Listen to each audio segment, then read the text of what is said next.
तो dear students, laws of returns को understand करने के लिए हमने जैसे कि law of increasing return to scale, law of constant return to scale को अंडरस्टैंड किया। अब हम law of diminishing return to scale को अंडरस्टैंड करने की कोशिश करते हैं। बिस्मिल्लाहिर्रहमानिर्रहीम। डियर स्टूडेंट्स, जो नेक्स्ट टॉपिक है हमारे पास उसका नाम है law of decreasing return to scale. Law of decreasing return to scale में क्या होता है कि जैसे हमने law of increasing return to scale, law of constant return to scale देखा, दोनों दोनों लॉज थे उसके दौरान जो प्रोडक्शन प्रोसेस था उसमें प्रोडक्शन इंक्रीज हो रही थी, टोटल प्रोडक्शन, लेकिन उसका बिहेवियर डिफरेंट था। इसी तरह law of decreasing return to scale में क्या होता है कि लैंड यानी कि फिक्स्ड फैक्टर ऑफ प्रोडक्शन, यानी आपकी जो फैक्ट्री एरिया है वो फिक्स्ड है शॉर्ट रन में, उसके ऊपर जब वेरिएबल फैक्टर ऑफ प्रोडक्शन यानी कि लेबर और कैपिटल के यूनिट्स को लगाएंगे तो अगर टोटल प्रोडक्शन इंक्रीज तो हो रही हो लेकिन डिक्रीजिंग रेट से, तो इसे कहते हैं law of decreasing return to scale. इससे मतलब क्या है?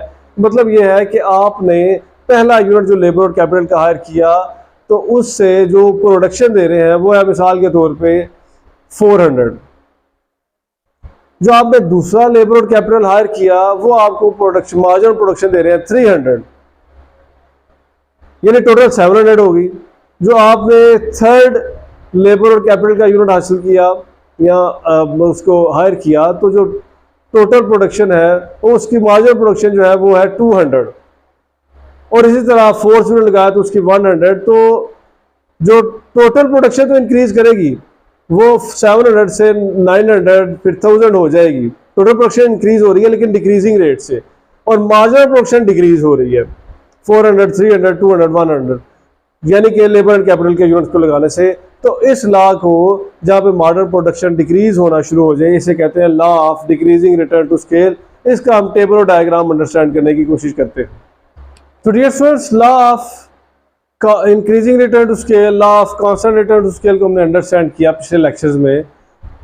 उसी को आगे हम देखते हैं कि law of diminishing return to scale में क्या बात होती है। Law of diminishing return to scale basically इसमें भी हम टेबल और डायग्राम उसी तरह ही लेंगे जैसे हमने law of constant return to scale और law of increasing return to scale में लिया। तो यहाँ पे डियर स्टूडेंट्स हम फिक्स्ड फैक्टर ऑफ प्रोडक्शन यानी कि land, variable factor of production labour and capital, marginal production को एमपी और टोटल प्रोडक्शन को टीपी लिखेंगे।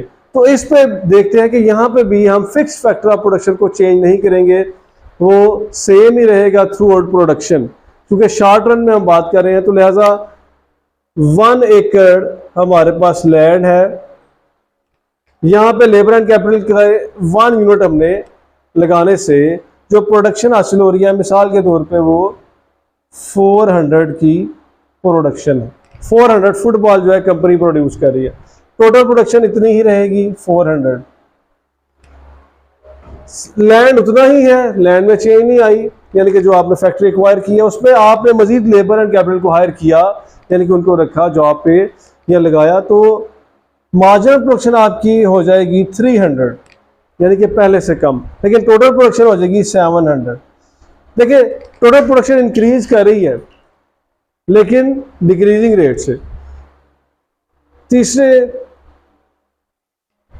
यूनिट पे प्रोडक्शन मजीद मार्जिनल प्रोडक्शन कम हो जाएगी 200, लेकिन टोटल प्रोडक्शन हो जाएगी 900। इंक्रीज कर रही है लेकिन डिक्रीजिंग रेट से। फिर लैंड उतना ही है कि आपने फिर वेरिएबल फैक्टर ऑफ प्रोडक्शन को लगाया तो 100 मार्जिनल प्रोडक्शन रहेगी, टोटल आपके पास जो प्रोडक्शन आ रही है वो 1000 है। तो यानी कि प्रोडक्शन के लिए यूनिट जो आपने लेबर एंड कैपिटल लगाए हैं वहां पे आप देख रहे हैं कि मार्जिनल प्रोडक्शन डिक्रीज करती जा रही है, टोटल प्रोडक्शन इंक्रीज कर रही है लेकिन डिक्रीजिंग रेट से, गिरती हुई शरह से इंक्रीज कर रही है। तो इसको law of basically diminishing return to scale कहते हैं। अब हम इसकी जो डायग्राम है उसको अंडरस्टैंड करने की कोशिश करते हैं। तो डियर स्टूडेंट्स, यहाँ पे वाई एक्सिस और एक्स एक्सिस जैसे कि हमने पहले भी लिया, वाई एक्सिस पे हम मार्जिनल प्रोडक्शन को ले लेंगे और एक्स एक्सिस पे हम लेबर एंड कैपिटल के यूनिट को ले लेंगे। तो पहले नंबर पे हमारे पास ये, इसके हम 4 यूनिट को यहाँ पे मेंशन कर लेते हैं लेबर एंड कैपिटल के, 2, 3 एंड 4। यहाँ पे हमारे पास मार्जिनल प्रोडक्शन 400, 300, 200, 100, आप इसलिए इसको 100 से स्टार्ट करें, 100, 200,